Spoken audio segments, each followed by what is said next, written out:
नमस्कार। आइए सुनते हैं वचनामृत का अगला भाग पुण्यव्रत प्राणा माता जी से। तव कथामृतं तप्तजीवनं कविभिरीडितं कल्मषापहं श्रवणमङ्गलं श्रीमदाततं भुवि गृह्णन्ति ये भूरिदा जनाः। परिच्छेद 5। बलराम के मकान पर श्री रामकृष्ण। रात के 8-9 बजे का समय होगा। होली के 7 दिन बाद राम, मनोमोहन, राखाल, नृत्य गोपाल आदि भक्तगण श्री रामकृष्ण को घेर कर खड़े हैं। सभी लोग हरिनाम का संकीर्तन करते करते तन्मय हो गए हैं। कुछ भक्तों की भावावस्था हुई है। भावावस्था में नृत्य गोपाल का वक्षस्थल लाल हो गया है। सबके बैठने पर मास्टर ने श्री रामकृष्ण को प्रणाम किया। श्री रामकृष्ण ने देखा राखाल सोए हैं, भावमग्न, बाह्य ज्ञान विहीन। वे उनकी छाती पर हाथ रखकर कह रहे हैं, शांत हो, शांत हो। राखाल की यह दूसरी बार भावावस्था थी। वे कलकत्ते में अपने पिता के साथ रहते हैं। बीच बीच में श्री रामकृष्ण का दर्शन करने आ जाते हैं।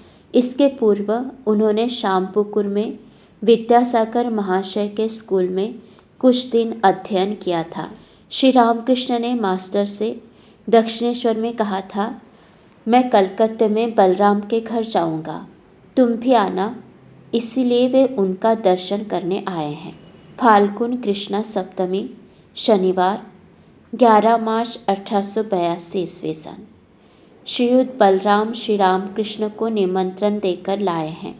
अब भक्तगण बरामदे में बैठे प्रसाद पा रहे हैं। दासवत बलराम खड़े हैं। देखने से समझा नहीं जाता कि वे इस मकान के मालिक हैं। मास्टर श्री रामकृष्ण के पास कुछ दिनों से आने लगे हैं। उनका अभी तक भक्तों के साथ परिचय नहीं हुआ है। केवल दक्षिणेश्वर में नरेंद्र के साथ परिचय हुआ था। सर्वधर्म समन्वय। कुछ दिनों बाद श्री रामकृष्ण दक्षिणेश्वर में शिव मंदिर की सीढ़ी पर भावाविष्ट होकर बैठे हैं। दिन के 4-5 बजे का समय होगा। मास्टर भी पास ही बैठे हैं। थोड़ी देर पहले श्री रामकृष्ण उनके कमरे के फर्श पर जो बिस्तर बिछाया गया है उस पर विश्राम कर रहे थे।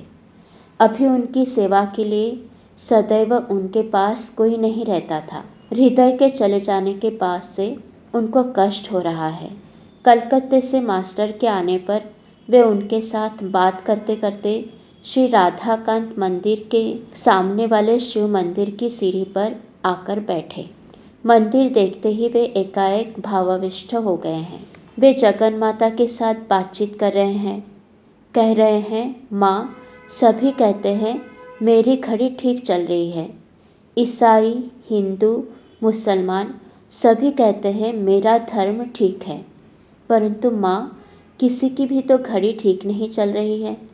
तुम्हें ठीक ठीक कौन समझ सकेगा? परंतु व्याकुल होकर पुकारने पर, तुम्हारी कृपा होने पर सभी पतों से तुम्हारे पास पहुँचा जा सकता है। माँ, ईसाई लोग गिरजाघरों में तुम्हें कैसे पुकारते हैं एक बार दिखा देना। परंतु माँ, भीतर जाने पर लोग क्या कहेंगे? यदि कुछ गड़बड़ हो गई तो फिर लोग काली मंदिर में यदि न जाने दे तो फिर गिरजाघर के दरवाजे के पास से दिखा देना। भक्तों के साथ भजनानंद में प्रेम की सुरा। एक दूसरे दिन श्री रामकृष्ण अपने कमरे में छोटी खाट पर बैठे हैं। आनंदमय मूर्ति है, सहास्य वदन। श्रीयुत काली कृष्ण के साथ मास्टर आ पहुँचे। काली कृष्ण जानते न थे कि उनके मित्र उन्हें कहाँ ला रहे हैं। मित्र ने कहा था, कलार की दुकान पर जाओगे तो मेरे साथ आओ, वहाँ पर एक मट की शराब है। मास्टर ने अपने मित्र से जो कुछ कहा था, प्रणाम करने के बाद श्री रामकृष्ण को सब कह सुनाया। वे सभी हंसने लगे। वे बोले, भजनानंद, ब्रह्मानंद, यह आनंद ही सुरा है, प्रेम की सुरा। मानव जीवन का उद्देश्य है ईश्वर से प्रेम, ईश्वर से प्यार करना। भक्ति ही सार है। ज्ञान विचार करके ईश्वर को जानना बहुत ही कठिन है। यह कहकर श्री रामकृष्ण गाना गाने लगे, जिसका आशय इस प्रकार है।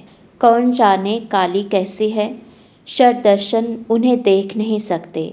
इच्छामयी वे अपनी इच्छा के अनुसार घट घट में विराजमान हैं। यह विराट ब्रह्मांड रूपी भांड जो काली के उदर में है, उसे कैसे समझते हो? शिव ने काली का मर्म जैसा समझा, वैसा दूसरा कौन जानता है। योगी सदा सहस्रार मूलाधार में मनन करते हैं। काली पद्मवन में हंस के साथ हंसी के रूप में रमन करती है। प्रसाद कहता है, लोग हंसते हैं, मेरा मन समझता है पर प्राण नहीं समझता। वामन होकर चंद्रमा पकड़ना चाहता है। श्री रामकृष्ण फिर कहते हैं, ईश्वर से प्यार करना ही जीवन का उद्देश्य है। जिस प्रकार वृंदावन में गोप गोपीगण राखालगण श्री कृष्ण से प्यार करते थे, जब श्री कृष्ण मथुरा चले गए, राखालगण उनके विरह में रो रो कर घूमते थे। इतना कहकर वे ऊपर की ओर ताकते हुए गाना गाने लगे। भावार्थ, एक नए राखाल को देख आया जो नए पेड़ की टहनी पकड़े छोटे बछड़े को गोद में लिए कह रहा है, कहाँ हो रे भाई कन्हैया। फिर कह कहकर ही रह जाता है, पूरा कन्हैया मुंह से नहीं निकलता। कह रहा है, कहाँ हो रे भाई, और आंखों से आंसू की धाराएं निकल रही हैं। श्री रामकृष्ण का प्रेम भरा गाना सुनकर मास्टर की आंखों में आंसू भर आए। परिच्छेद 6। प्राण कृष्ण के मकान पर श्री रामकृष्ण। श्री रामकृष्ण ने आज कलकत्ते में शुभागमन किया है। श्रीयुत प्राण कृष्ण मुखोपाध्याय के श्यामपुकुर वाले मकान के 2 मंजिले पर बैठक घर में भक्तों के साथ बैठे हैं। अभी अभी भक्तों के साथ बैठकर प्रसाद पा चुके हैं। आज 2 अप्रैल रविवार 1882 ईस्वी सन चैत्र शुक्ला चतुर्दशी है। इस समय दिन के 1-2 बजे होंगे। कप्तान उसी मोहल्ले में रहते हैं। श्री रामकृष्ण की इच्छा है कि इस मकान में विश्राम करने के बाद कप्तान के घर होकर उनसे मिलकर कमल कुटीर नामक मकान में श्री केशव सेन को देखने जाए। प्राणकृष्ण घर में बैठे हैं। राम मनोमोहन, केदार, सुरेंद्र, गिरीन्द्र, राखाल, बलराम, मास्टर आदि भक्तगण उपस्थित है। मोहल्ले के कुछ सज्जन तथा अन्य दूसरे निमंत्रित व्यक्ति भी आए हैं। श्री रामकृष्ण क्या कहते हैं, यह सुनने के लिए सभी उत्सुक होकर बैठे हैं। श्री रामकृष्ण कह रहे हैं, ईश्वर और उनका ऐश्वर्य। यह जगत उनका ऐश्वर्य है, परंतु ऐश्वर्य देखकर ही सब लोग भूल जाते हैं। जिनका ऐश्वर्य है उनकी खोज नहीं करते। कामिनी कांचन का भोग करने सभी जाते हैं, परंतु उसमें दुख और अशांति ही अधिक है। संसार मानो विशालाक्षी नदी का भंवर है। नाव भंवर में पड़ने पर फिर उसका बचना कठिन है। घुघरू कांटे की तरह एक छूटता है तो दूसरा जकड़ जाता है। गोरख धंधे में एक बार घुसने पर निकलना कठिन है।